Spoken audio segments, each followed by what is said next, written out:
Hello everyone and welcome back to another Halo 5 Forge tutorial. Today I am going to be teaching you guys how to create this acid pit effect in your Forge maps, and this is once again very easy to do, so you guys should be able to follow along easily. So let's get started. I'm sorry that the acid pit right now is green. Later on I'm gonna show you guys how to change that, but I kinda left it green for now just to kinda show you guys that the pit can be whatever color you want it. For now it's green. Later I'm gonna be changing it to that lime-ish color that I showed earlier. Anyway, as some of you may have guessed, the piece that we will be using to create that acid effect will be the Chroma Screen, or what's commonly known as the green screen, and we're just going to be changing that color if you don't want it to be this green color. Anyway, there is a slight issue with this piece. You just fall right through it. I don't know why that is, but it's a very easy fix. All you need to do is spawn in a floor or any kind of object that you can be any kind of flat object, sorry, that you can be walking on. I'm gonna spawn in a floor, and you're basically just gonna put this under the Chroma Screen just so that your Spartan has something to walk on and he just doesn't fall through the acid. And it's up to you on the like how far you want the floor to be from the green screen. You can put it like right up against it. You can add a little bit of separation if you want your Spartan's, I guess, legs to be a little bit deeper into the acid. So it's once again all up to you. But for the purposes of this tutorial, I'm just gonna keep the green screen attached to the floor so that my Spartan is only ankle deep into the acid.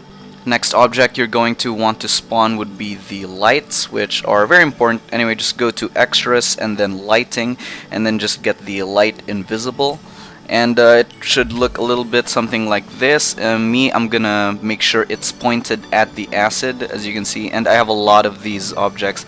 I have like this and then this. I'm not gonna count all of them, but yeah, there are a lot of them. I think I have about 6 pointed right at the acid pit. And when you're spawning these objects in, make sure to give them a little bit of separation just to kind of spread out the light. And what's important is that their light should be shining on the, I guess, the borders of the acid pit or the rocks right next to it. Anyway, make sure you change their color to be the same color as the one that your Chroma Screen is using. Here I changed the color of my Chroma Screen to this lime-ish color. I didn't really want to use the basic green color. It just didn't feel very acidy. I don't know, it's not a word, but you know what I mean. Anyway, I changed it to this lime color, and then I also changed the light, the color of that the light invisibles are emitting. So yeah, just scroll over down to color and then change it to be the same. There are also some other properties of the light invisible that you can mess around with. You can mess around with the length. I have mine set to 73, 165 for the size and angle, 8.30 for the brightness, and 0.50 for the fall off ratio. Once again, you can just play around with those just to get the right setting or right effect that you want for your map. And this is the effect that the lights will have. As you can see, the rocks have a green glow because of them. That's why I think they're very important to this whole effect. Anyway, the next object that you're gonna want to spawn in would be the steam object. I use two kinds of steam effects, the steam fill and the steam rising. And you're gonna find both of these objects under extras and then go to effects. And then the steam are, well, they're under the steam category. Just pick fill and rising. For the fill steam effect, which is this one, I placed it right above the acid pit so that if anyone is walking on the acid pit, it would have a kind of a fog effect, as you can see here. For the next object, which is the steam rising object, I have several of them placed above the acid pit, much like the invisible lights.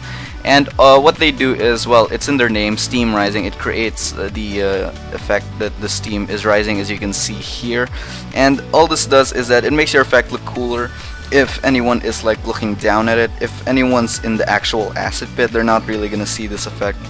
But this is for anyone who's observing from a certain distance. For example, here you're gonna see the steam rising, as the name of the object would suggest. Now, there are some issues that you might run into if you try to create this effect in your map.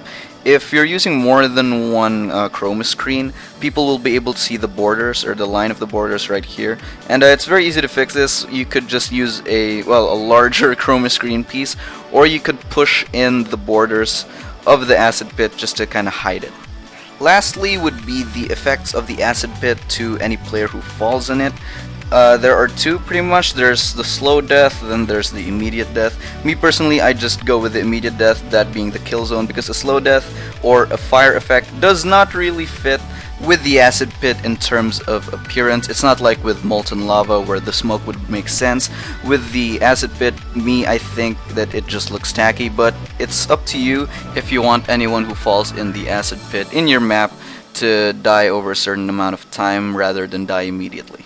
Anyway, that is pretty much it for this Forge tutorial. Hope you guys enjoyed the video. If you did, leave a like or a comment, and subscribe if you want to be updated with more Forge tutorials and map features. So that is all my time. I will see you guys in the next video. Goodbye.